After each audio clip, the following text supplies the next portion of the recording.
Happy Father's Day, and welcome to a special pivot. It's a pivotal conversation. And today we bring you Las Vegas Raiders running back coach, DeLand McCullough. Imagine searching for your birth parents your entire life, only to find your birth mother and she tell you that your mentor and one of your closest friends is actually your father. That's the story of DeLand McCullough and Sherman Smith.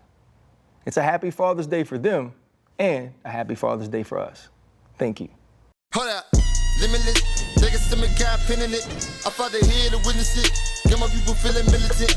Way I'm feeling got me up. On the mission got me up. Knowing me, I got the key. Only vision I can trust. Limitless, take a stomach, got a pin in it. I fought here to witness it. Got my people feeling militant. Ooh, there you go. Look good. Yes, sir. Hey, Chan, you can't hide money, Chan. Nah, You can't hide money, Chan. Chan, you can't hide money, to the point where I Chan. ain't trying to no Hey, you more. can't hide money, Chan. I got to the point where I ain't even gonna try to no more. That's what happened when you be in the NFL running back room. Can't hide money. I told him he looked like he can still get downhill. He look good, man. Hey, that's nothing but band work and push-ups, man. That's it. Listen. If I took these off right here, you'd be looking at this right here. I try to tell people when they tell me that, I say I got on the male version of Spanx. I just hold it all together. Man, I ain't that's running no rock. That's man. it. I love it. That's it. Coach, welcome to the show. DeLand McCullough runs in the family. Yep. Right? Yep. Book out now with Sarah Spain, Yes, who sir. actually connected us. Thank you so much, Sarah. Channing Crowder, Fred Taylor, and Ryan Clark, Pivot Fam. Thank you for pivoting with us. There's so much to get into this story, right? I've been trying to weave through ways of like, okay, how I'm gonna start the show so people know. And I guess the simple way is a man that was actually born, John Kenneth Briggs, who grew up as DeLand Scott McCullough, was actually the son of Sherman Smith and didn't know it. Nope. When you go your whole life searching for an identity and you start to piece it together, and the final piece of that is that Sherman Smith, a man that was a mentor and a father figure for you your entire life, is your actual biological father. The moment you learn that, what's your first thought? Blessed. Because I've said this before, man. I mean, you know, somebody who had always longed for that connection with a father, you know, just man to guide me through. And I just seen other guys with fathers and just what a father represents. I'd always longed for that so much. So even during the recruiting process and just the connection I had with Coach Smith, it was special. And man, when ultimately I found out who my dad was, it was like, if you was to tell me the people you know, make a list of if you could pick one of those guys to be your actual father, he'd have been right on the top. Man, that's amazing. I read that people would say, hey man, y'all look alike, or they would make fun of the sort of father-son bond that you had on your internship and different things like that. And you said even through those moments, you never thought to yourself, wait, this could possibly be my father. Did you feel a little bit foolish for having been around him all of those years and never had that thought? I'm gonna tell you, man, I just felt like it was all God. It just happened for a reason, you know, and it's crazy how, you know, my dad think back, he said, you know, I wasn't in his life, like day by day, he said, but I was in the theater, I was in the movie theater, I was there, I seen what was going on because of the connection that we had. So, you know, you go back to when I was at Miami and getting recruited and then ultimately went there, I mean, that was the running joke. Oh man, you look like Sherm, you look like Sherm, you look like Sherm. Didn't think anything about it. Fast forward however many years to 2014, I'm out in Seattle for this internship, and that was the running joke, like, hey man, something is up here. You guys look alike, point alike, and I didn't think anything about it. How cool is it to be able to be like, that's what dad says? That's it. I mean, it's super cool. You know, I mean, it's like, come on, you couldn't have scripted anything like this, you know, so just so, man, honored and blessed to be in the position I am. But I'm telling you, man, it put it like a high bar for me because my dad is outstanding. You know what I'm saying? So it really make me like, man, but that's what you want in a dad, right? Somebody you strive to be like him. And I'm like, man, I ain't never gonna reach that mark. But man, now I got a person that I can talk to on a constant basis who is about the right thing, man, who love me and just gonna support me and be there for me, that I have that outlet now. So man, That's awesome. I'm happy, I'm fired up. Coach, you got multiple kids now. We all do. We know how babies are made. We know how they're conceived. Yes, We'll yes. say Oh, that. Lord. Yes, yes. What about from Sherm's side when it clicked to him? What's your mama's name? You know what I'm saying? Because I know yeah. you got with your mom. Yes. Tell the story about, you know what I'm saying, Yeah. getting your biological mom and then now finding out, and the whole story is crazy, Yeah. but that click of, oh, this ain't a joke. This is real. Yeah, so I mean, it was crazy. So I'm at SC, and I end up finding out. Well, there was a law in a House bill that was going through in Pennsylvania that I was born in Pennsylvania that opened up the adoption records. So I ultimately got the adoption record, and got my what's called your original birth record. I went through, tracked down my mom, and one night found her the next night. And I spoke to her. She told me who my dad was and everything. I know you went the story about my dad. So then I reached out to my dad. It was like, so I'm on West Coast. I reached out. I was like, it's early, and I sent him a text. I say, hey, coach, I need to talk to you about something. So I thought he was going to text me back. That's what he normally, hey, what's a good time or whatever. And he called. I'm like, man, I wasn't prepared to have that conversation. So I got on there and I said, hey, man, I'm adopted.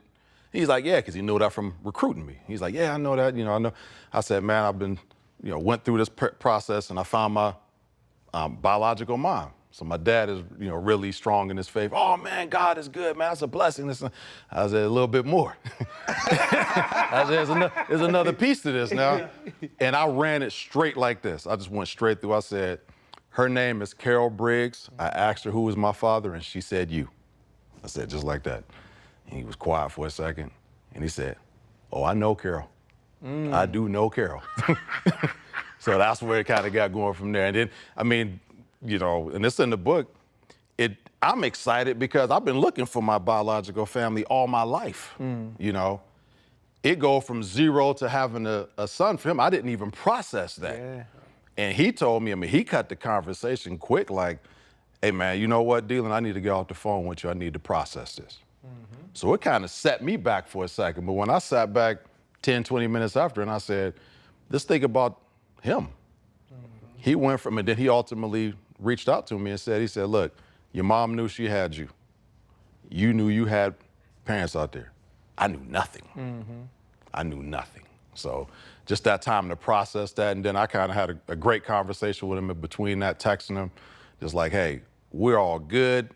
I ain't trying to get nothing from you. I'm straight, But we had already had a great relationship. So all we did is just took it to the next level. The other part too, and you know this from being a father and being present in your children's lives, good men want that. They want to be able to have raised that child. They want the opportunity to be able to have had the true father-son connection. And I can only imagine me being my age, and if I were to find out I had an adult son, the level of guilt I would have, even though it wasn't my fault, right? It wasn't like he knew about you and didn't want to be a part of your life, but like you said, a God-fearing man, a good man, a man that loves his family, like you want to be a part of that, and some of that was stolen from him.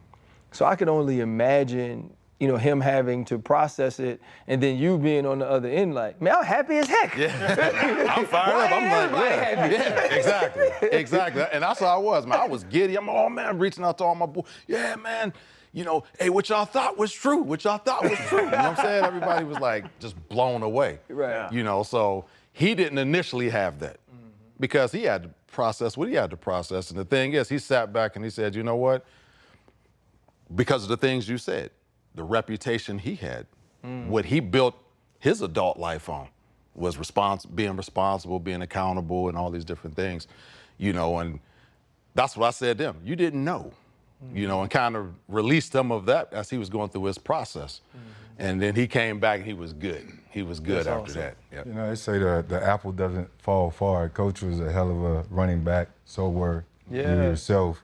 You coached under Coach Carroll. Now here you are. Coaching under Coach Carroll. I mean, just all of the similarities and the work that God does to put you guys in those similar situations. Do you ever sit back and just think like, man, all of this was just meant to happen? You feel like it's scripted because, I mean, I look at my, me and my dad we're from Youngstown. You say, that's kind of, there's similarity there, but he grew up with his parents, both parents, and shoot, I grew up in a situation that was different than his. Let me say it like that. I mean, it's kind of well chronicled, man. My mom, I believe, did it as best as job as she could do under the circumstances, But I grew up different than him. I had different challenges. I had different things, obstacles that I had to overcome. And when you look at them in totality, you like, man, somebody had to have their hand on you. Because it was so many times I self wanted to go off, hey, look, I'm trying to go do something stupid. You know what I'm saying? I want to do something that don't make no sense. You know what I'm saying? My boy is doing this and doing that. Hey, man, God, I like that car, man. I'm working at Kentucky Fried Chicken. My boy, he's selling, man, I want to do that. I want to do some things because I was so conscious of what I didn't have, and now as an adult, I look back and say, man, I kind of had everything I needed to get me to the point where I am. I got two questions running in my head, and I don't know which one I want to get to, but you mentioned scripted. Like, so The Blind Side was a pretty good movie, right? And you have your book. Yeah. Any potential chances to go on screen? It's coming. Oh, yeah. Oh, for sure? Yeah. What happened? Well, initially, so after the ESPN piece came out, we won the Emmy Award and all that stuff. Great. So the initial thought was a movie. So we gathered up a team, started putting together like pitches, different things like that. This was a couple years ago coming off COVID. And the pitches went great, I thought. Just people was like, oh, I don't know how I market it. We just it was good, but obviously not good enough. So me and Sarah, we kind of took a step back, and then we had Simon & Schuster, who's one of the bigger publishing houses in the country, reach out and say, we want to do a book with this. And a couple years, we getting through this book, man, I'm telling you, it was some parts of this, once, like I seen the first draft of this book, because it was like raw and uncut, I was like, man, I don't want to do this. I don't want to do it, because you getting to see this as a person who hasn't processed like how you grew up, and now you just having this conversation. Then you go back and read it, and you're like, man, it's worse than all these, you get all these emotions when you think back to, how you grew up and how you judge some things and how you look at some things. And you got to just be mature about it. But we smoothed off some of them edges. You know what I'm saying? I still got to go home now. Right. I don't want them to put a gate up like, bro, you can't come back into this town. Right. And I put more of it on me. I said, look, this ain't about nobody else. This is about me. And yes, there's other people who were part of the overall story. But I said, look, I'm going to point out my scars. I'm going to point out the things that, where I had missteps and some of the things and how I overcame those things. So putting all of that together, but the book just came out on the 3rd. Shoot, man, we've been getting blown up. That's awesome. Because now you see it. Yeah. Like even the person who did the writing for our pitch, he reached out, he said, no doubt. He's like, because we never got this deep into it. He said, the stuff that's in there, he said, it's undeniable. With a lot of those challenges coming up, right?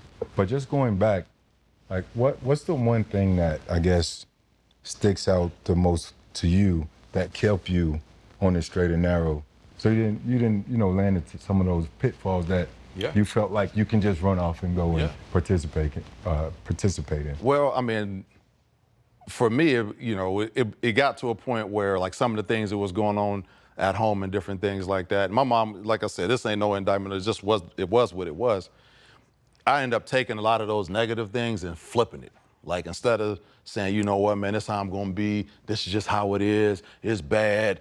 Man, woe is me. I said, look, I can't control some of these things, but I can control how I respond to them ultimately when I have my own family. And I said, it won't be this way. My kids will never feel the way that I felt, ever. My home will be structured different. So again, it don't shed any type of negative light on anything. It just says how I took and interpreted it and flipped it. Was blessed enough, man, I was like, look, I'm just gonna work hard. You know what I'm saying?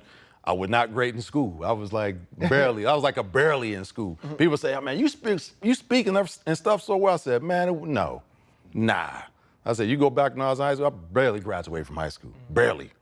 Mr. Creed, he hooked me up. He helped me out, you know what I'm saying? If not, I was finished, But I just have so many people in my life who I think seen something in me that I didn't see in myself.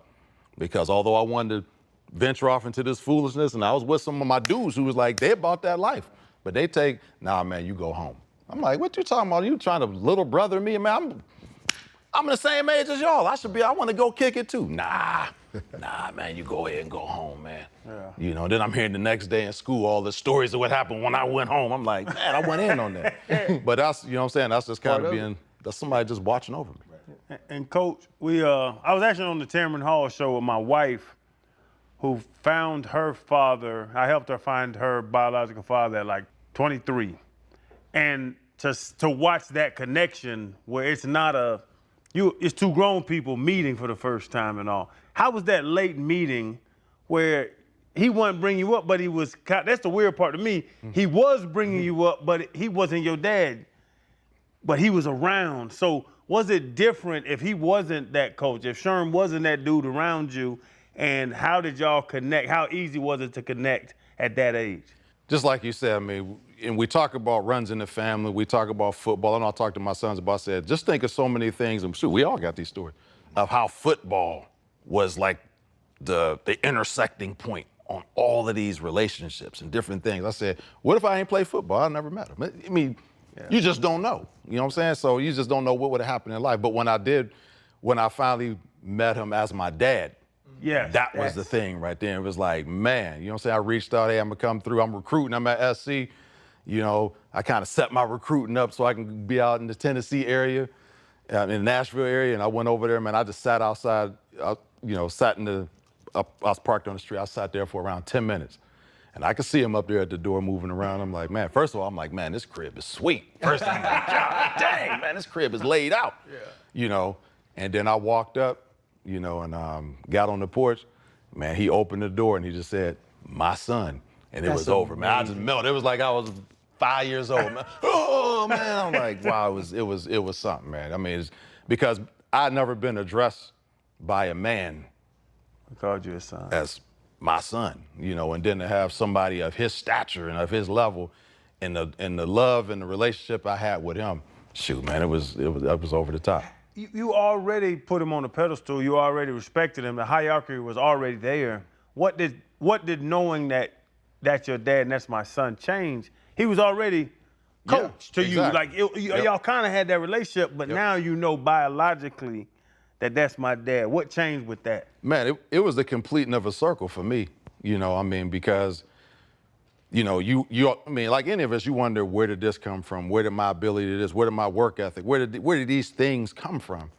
You know, and it just was like a ghost out there. Like, man, I'm just here. Man, I'm having my boys, and I'm super fired up, and I know what I want to provide for them. But I'm like, man, I really like to complete the puzzle. You know, but man, just knowing it was him.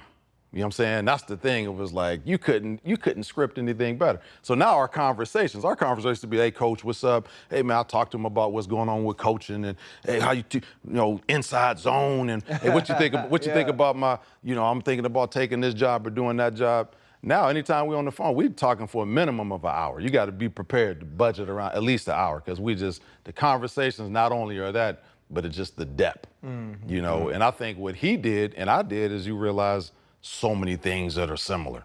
He's sitting there like, whoa, hold up, man. You know, it's so many things that are similar between us, just in personality and just the way we operate.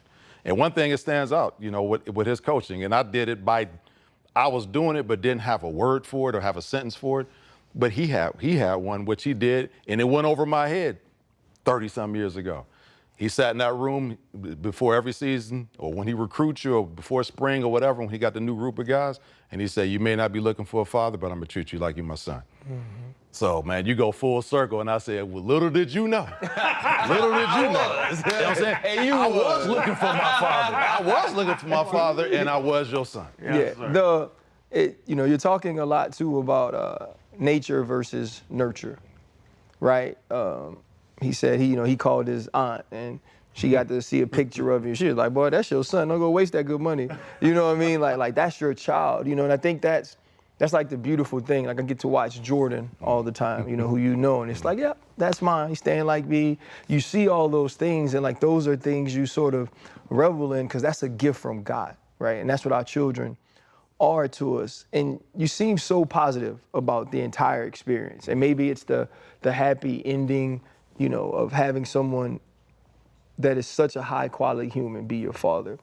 But your life is totally different if you grow up with Sherman Smith, if you're in that house, if you're not in a single parent household, if you're not seeing abusive men throughout your life, if you're not having to learn to navigate that. Was there ever a point once you did find him where you had to process that part of it, what your childhood could have been as opposed to what it was?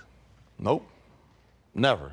I said, man, it's all part of the journey, you know, and shoot, and my dad said, like I said, and that's something I'm trying to get to. His spiritual faith level is like boom, boom, boom.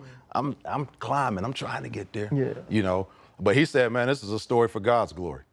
You know, so when you look through this, man, and just say all the stuff that I went through, all the stuff, some of it by my own choice, and just the situations I was in, and just the obstacles that I had to overcome. Yes, it made me somebody whose confidence was low, and I always felt like I gotta prove, I gotta prove, I gotta prove.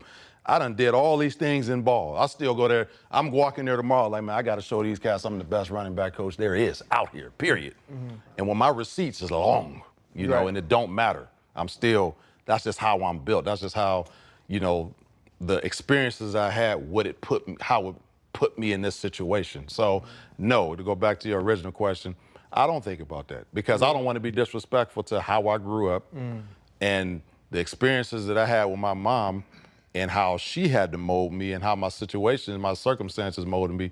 It put me where I am right now. Speaking of your mom, what was it like when you spoke to Miss Carol, who was actually looking for you and wanted to know where you were as well? You know, you send the what is it, Facebook message? You send the Facebook message, you get on the phone, and you guys have like a real honest conversation in the very first conversation. What was that experience like for you, or some of those feelings as you're having that conversation? Man, my mama is, I mean, she's special, man, you know, and when I reached out to her, I mean, it was, you know, you've seen it on the thing, I sent a Facebook and I said, you know, sorry for reaching out to you this way, but were you in Pennsylvania, in Pittsburgh, Pennsylvania, December 1972, and put a baby boy up for adoption? And first thing I got on my phone, it said message read. So I'm like, oh shoot. I'm at special teams meeting at SC. I got my phone like, all right. And so I just put in there a question mark, like I asked a question. And she said, yes. I got up and walked out that meeting. I walked out into the hallway and I was like, you know, what did you name the baby? And she texted back, she said, not DeLand. And so I laughed and I said, understood. I said, what did you name him? And she said, John. And she spelt it the way it is on my deal, Jon. And man, I'd start crying. The secretary standing there like, Coach McCullough, you okay? I said, nah, I'm really good. I'm better than you think. So we was about to have a running back meeting. And I said, look, can I call you later? She was like, what's going on? She, you know, she's like, what's happening? I said, can I call you later?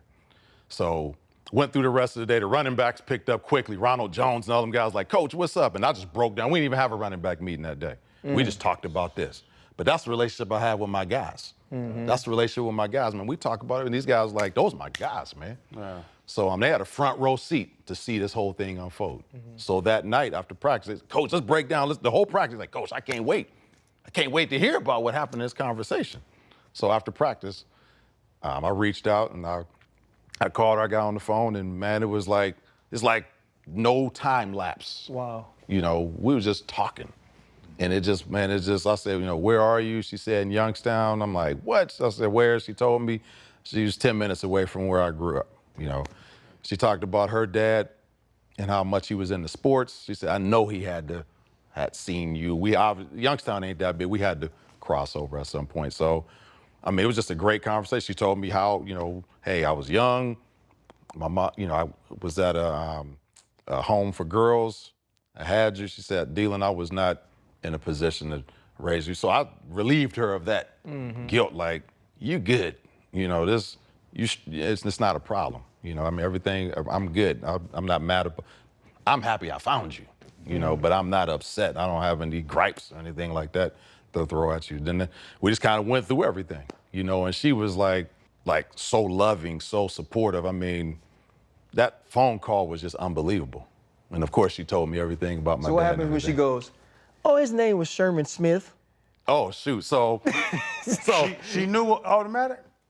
yes. So I'm on the phone with her. We going through, so just pictures. I'm walking through SC, because this stuff is kind of underground, the athletic part. So I'm walking by the training room. I'm just having general conversation. Like, she telling me about where she lived and this and that. And I'm telling you, so we get to a spot where you got to come up onto the main whatever on campus.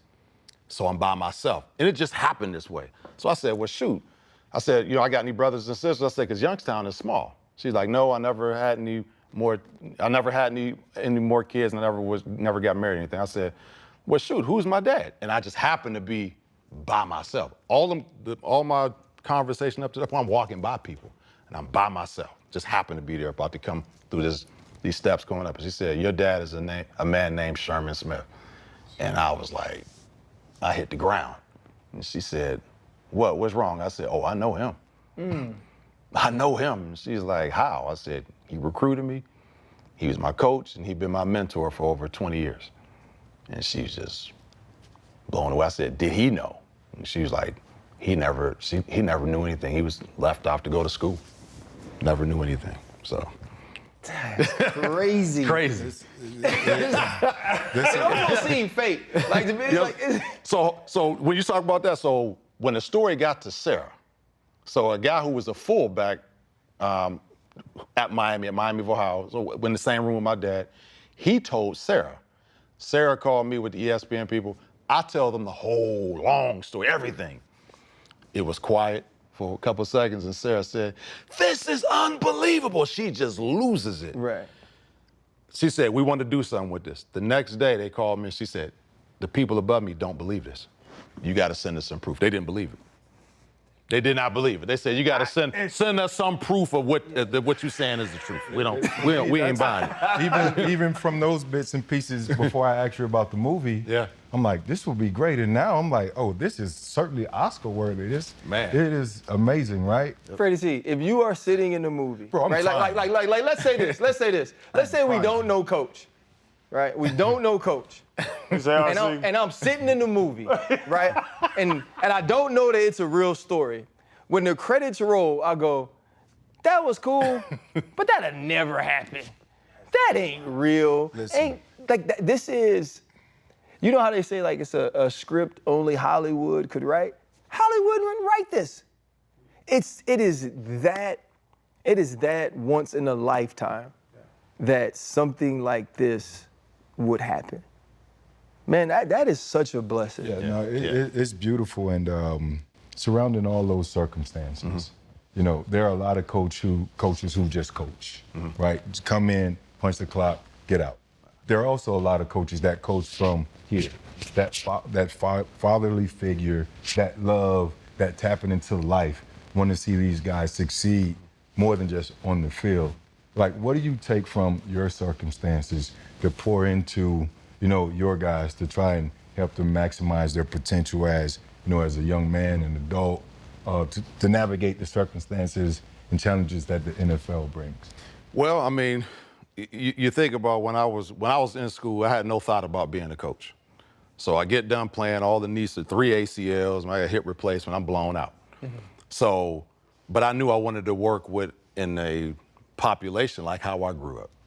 So that was the hook for me, man. I was working at a group home first, and then next thing you know, I'm working at a school in Cincinnati, and I was like, I'm good, because I'm around guys who need to hear the stories that I have and be able to use those stories as something that they could use to overcome their circumstances. That's where it started. Those guys was the people there, they were just starting the football program, and they said, man, you went to Miami University, which is right up the street, I'm in Cincinnati, you played for the Bengals, ain't no way in the world you ain't coaching here. I'm like, nah, I'm not interested in coaching. What I'm doing right here is fine, I'm cool teaching. I just want to influence kids. Right. And next thing I end up coaching, I'm coaching, all right? And then 3 games into, I'm the running back coach, 3 games into the season, the head coach gets fired, I'm the head coach. I'm like, bro, I didn't even come here to do really none of this, now I'm the head coach. But you know what, it just put me in a more focused stage. Although, man, this was a co-ed school, so yeah, I still was teaching, But I was able to have even more focus because I'm like, okay, not only am I helping guys who grew up like me, but they play football too, you know? So it kind of was, I was scratching a whole bunch of itches there doing that. And then it just kind of went from there. I ended up being the AD there. I was the principal. So I'm over the whole school and I'm still having that impact on guys. And then, shoot, man, I said, look, I want to reach a bigger population, you know, and the football was the hook, you know, man, and got into it. And so you're talking about similarities, you know, my dad, when he got done playing football, he ended his career too, because of them knees, all right? His first job, first college, when he got done playing football, he was in high school. He's a high school teacher. He's a teacher. I wasn't following him. I'm gonna tell you right now, let's clear that right now. People say, oh man, you was No, I wasn't. I wasn't saying, what Sherm do next? I'm just doing my stuff. This is just kind of where the path took me, you know? So, and his first college job, Miami University, that was mine, you know? So it just took off, man, you know? And for me, it never was about yards and all. I knew we gonna hit yards, we gonna hit milestones. But when guys from 12 years ago, 10 years ago, 5 years ago, 5 months ago, all my Notre Dame guys, we still group to, everything is still on. You know, everything is still on. The relationships I'm building with Ashton and Raheem and all the guys, Z, all my guys, man. Dylan, CC, you know what I'm saying? I say all Coach, their you names. ain't bring me up, Hey, 'cause they gonna clip it. You know what I'm saying? So, Dang, Coach, coach, it's like that. We saw the pivot, and Yeah. you forgot I was in the room? Nah, man, so giving all my boys love, man. But that's where my most, you know, outside of being a father, you know what I'm saying? That's it right there, man. Just having that impact on guys because I know that I needed that. You know what I'm saying? I know I needed it. It ain't about where I was from. And man, I got guys who they ain't grow up like I did, but that connection. So to me, it's about relationships. With how you met your parents, and you know how guys act when they get bread. Yep. Like you want to take care of mom and dad. You know what I'm saying? You want to, like, everybody feels, you know, that they need to watch out for their family. Do you feel that you have to watch out for them? Do you feel, you know what I'm saying, did mom need a house? Did dad need a house? Did anything? I know Sherm ain't need no house. I know Sherm's okay. You just said Sherm was walking through the window and you pointed man. way up. You pointed way up there. Yeah, I pointed way up there. Damn, how many stories Sherm got? Yeah. But even but that, like, with mom, I say with my mom and my family, I felt as if they just gave me $4 million. I gotta give some of this money out. Meeting your parents so late, did you still have that feeling that you had to watch out? Nope. I mean, my dad's good, so it wasn't even nothing about that. My mom's good. So, I mean, she came up to one of the playoff games, to the national championship game. Yeah. And I got her, coach. Yeah, man. I got her a room, and just through the email stuff, she be like, wait a minute, I thought she sent me the money right back. So even when I attempt to do stuff like that, just kind of impact, you know, whatever. I mean, not hook her up for her birthday and stuff like that. This is natural because I'm a very giving person. But like the over the top stuff, she's good. You know, I feel that way because I'm a great gift giver. They both say that, like, man, your gifts, you got some nice gifts. It ain't about them being money or whatever, but it's nice stuff.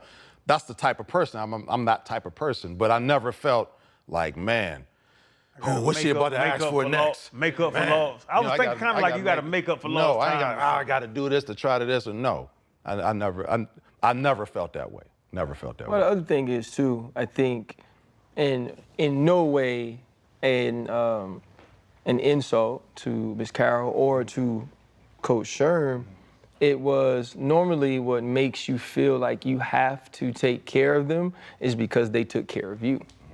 Like, you didn't have that experience with them. And obviously you have that love for them now, but there isn't that level of responsibility to them because of that. And I think it's beautiful that she didn't come in expecting that. Like, that level of awareness and understanding, I think, is amazing.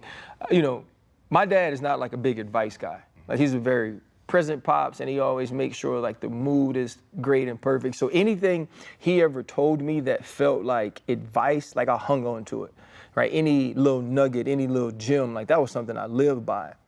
The one thing, even before he was your father, he said was, I am not your father, but I'm gonna treat all of you like my son. And it seems like that's the way you run your running back rooms and the rooms you coach in.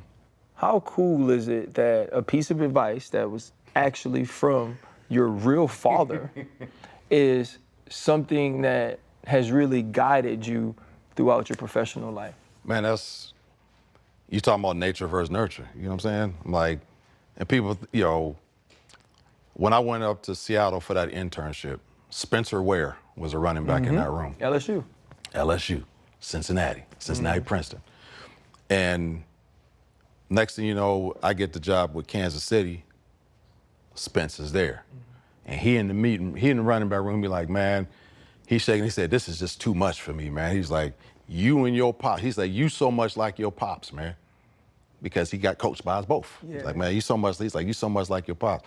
And I always tell people, I got to tell them, trust me, when he was coaching me, I wasn't paying attention like that. I wasn't like, man, I'm trying to mold myself after this dude. No, yeah. I'm like, I'm a freshman, like, bro, I'm hanging out, like, what's going on?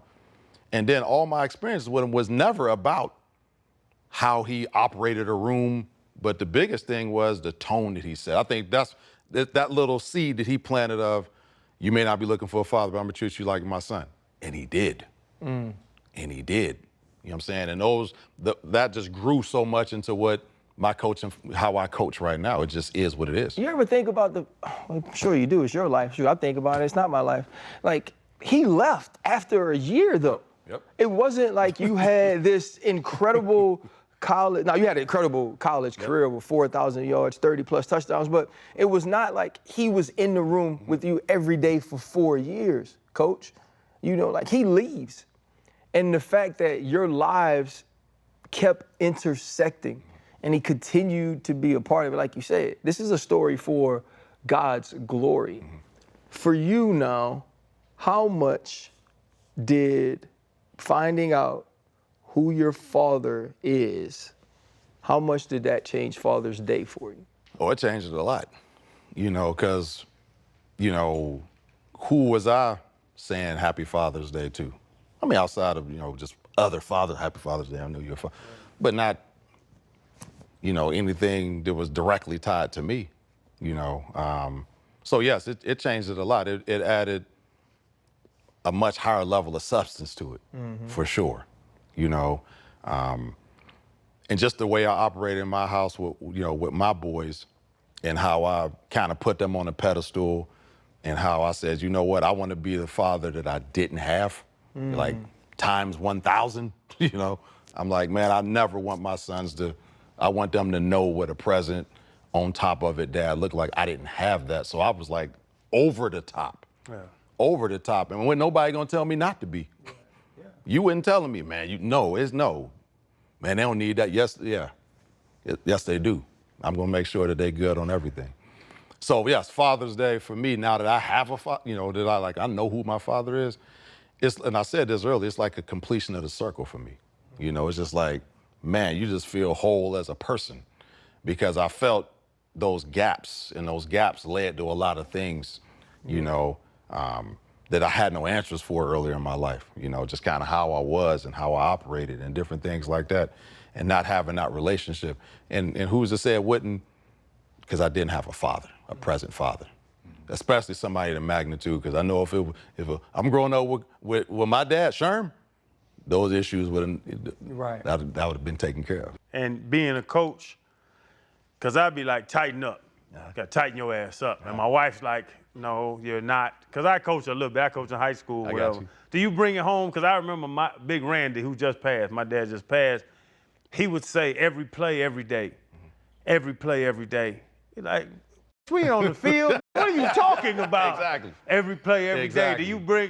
Does it cross over? Yeah, it's some crossover, but it's appropriate. You know what I'm saying? I'm like I always say, man, you talking about what happened out there. What you eating? You talking about this, what's this? You know, and I make the guys, hey, what could you do better? Now, my little guy, he don't like answering them questions. My other guys, I was just part of it. I mean, what could you have did better? You know, but I'm not that overbearing dude. You know what I'm saying? I set a foundation. I set hey man, here's where the path could be. Here's where this thing can take you. You know what I'm saying? If you play it right. You know, in the worst case could be you get an education, Right. which Yeah. ain't bad. You know what I'm saying? Everything else is bonus. So that's how I kind of structure things. But I never was like, hey man, get up, we're about to go work. Hey, we're going to do this and do it.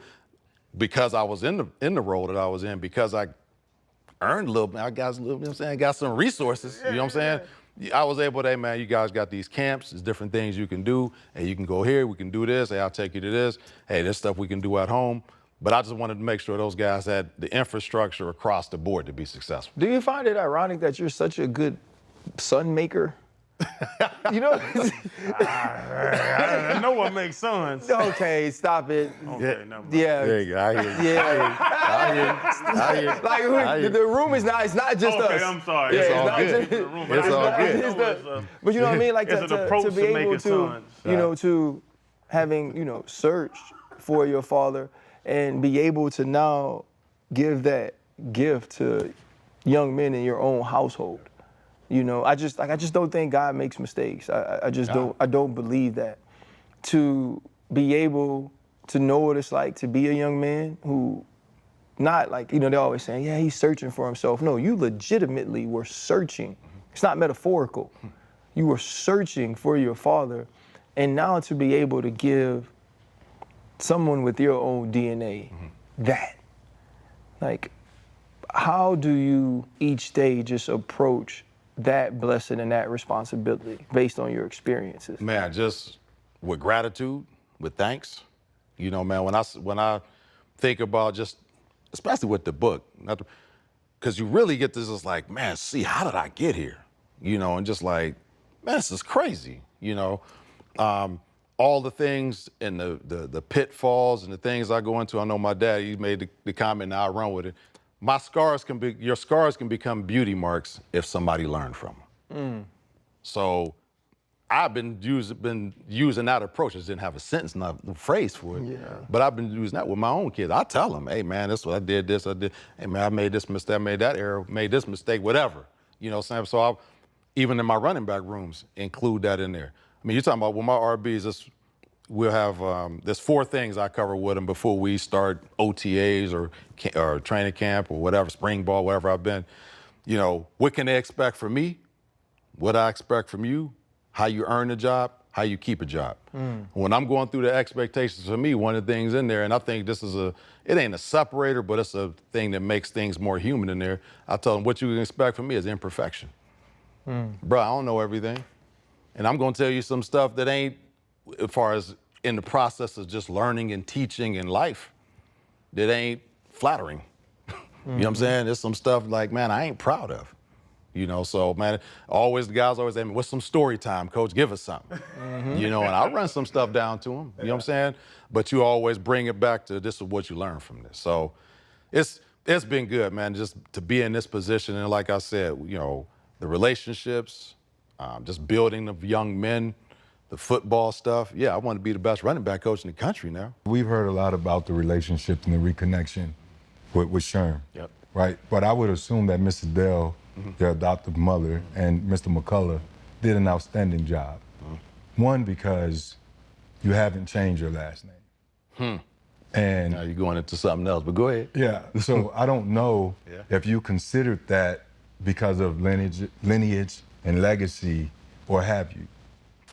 Interesting, right? Very interesting. So my mom is A1, toughest woman, most loving woman I've been around. For which the sacrifices she made, I can't repay her enough.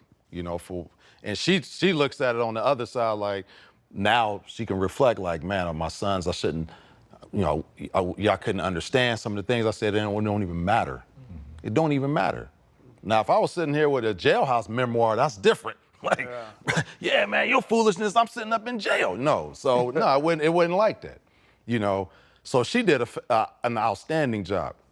My adoptive dad, AC, that's a different conversation. This brother got gone a couple years into it. And the thing is, me and my brother, we're sitting up there in Youngstown like, man, we can be bringing some bad stuff to this name now. Because he was a known person, he was a radio disc jockey and stuff like that. And for me, now my brother ended up changing his name once he got like in college. I kept it because I said, he gonna be reminded of what I did with this name. He gonna be reminded of what I did with this name. He ain't gonna be able to dodge what's happening with this name. Like, man, it's this guy doing this and doing that. And at least up until, and he's deceased now, he passed within the last year. He had to face front with that now. We go to the Super Bowl. Man, them people in town like, this your son. Like, he got choked up and I got to answer some questions now. Yeah. This son you don't never talk about. You don't never talk about him. So there's stuff there, there's some layers there. So yes, I kept the name. I kept the name when there's people who would say, especially my older brother, like, man, I wouldn't even give him that respect to that, but I was looking at it in the reverse. Like, nah, I'm gonna make this name deal with like really shine, for the right reasons. Yeah, the reason I say that because I have some similarities that I've never really shared, in that my mother's childhood boyfriend, for the longest, I thought he was my father. And not until later in my life, post-graduation, me and my real father, who my grandmother told me was my dad when I was young, we finally took a leap and took a DNA test. And it was discovered that 99.9999% he was my dad. And I fought those questions to myself if I should change my last name to Knowles. And that goes back to the Bahamian lineage, and we joke about the whole Beyonce thing. My family's Knowles. And I'm like, well, does it matter? Do I want my kids to kind of, be identified as such? I am known as Fred Taylor. All these things kind of circle in my mind. I'm like, you know what? This is who I am, but I do want to pay homage to my father and my family. So I kind of fight that, and I ask my kids, like, what do they think when it's my decision? But it's a process, but I've played that in my head a whole lot, so that's why I asked. Yeah, so I mean, since, finding out who my dad is and everything, it was like, hey, maybe one of my friends asked me, I said, you know what, at this point, I never really thought about changing my name or doing anything like that, but no, I get where you're coming from with that. But that was my whole thing the whole time. It was like, you take the circumstance, the negative part about it, and flip it. And that was my whole thing. So it's still just like that showing that I can do something with this. It's funny because talking about football, anytime I changed teams, I went to college, I went to the NFL, they said, what number you want? I said, it don't matter, I'm gonna make it. I'm gonna make the number to both points. Make Taylor, I'm gonna make McCullough, I'm gonna make the, so I don't have to be 11 or 51 or 56 or whatever. Give me a number and I'll make the number mean something. Exactly. And that's what y'all did. Y'all made y'all last name mean something. Exactly. Yeah. Coach, this is, obviously it's an amazing story, but it's a choice to share. It's a choice to share your scars.